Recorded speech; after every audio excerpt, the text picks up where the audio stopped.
Ik zei ik wel eens voor de grap. Het is wat verschil tussen leven en dood. Als je raar vallen, dan ben je heel blij dat je een helm op hebt. Het beeld op de dik verroert. De binnen hield hij het meer mensen die gebruik maakt van een fietshelm. Maar wat is je nou krijgt de reden voor? Ja, het is mijn elektrische fiets natuurlijk. Die dingen ben wat zwitter en sigenen wat harder. Dus als er wat gebeurt, dan is de impact echt groter. En het is natuurlijk wel zo, hoe ouder je wordt, hoe sneller je wat brekken of nou, ik zeg maar wat skiën in de holle of dat soort dingen. Dus het is gewoon heel belangrijk. Meesten fietsen langer terug, dus het moet veilig blijven. En een fietshelm broeken is echt veiliger.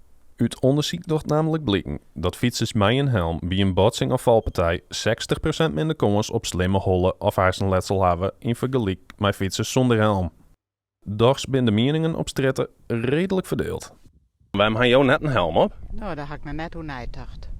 Nee, komt misschien nog.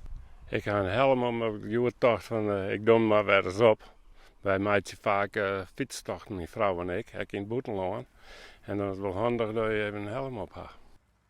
Oh, de is veel meer in de natuur als net een helm op hast. En jou had ik nog net een helm op. Nee, daar hebben we nog net een tak aan. Misschien doen we het nog wel eens, maar nooit dan nog net. Nee. Dan waait de wind lekker terug hier. Hè? Dat is echt wel mooi. Nou, wij willen niet zo gauw dood. Dus veiligheid. En uiteindelijk is het zo dat we zijn laat begonnen ermee. Maar ik zou niet meer terug willen. Ik vind het prima.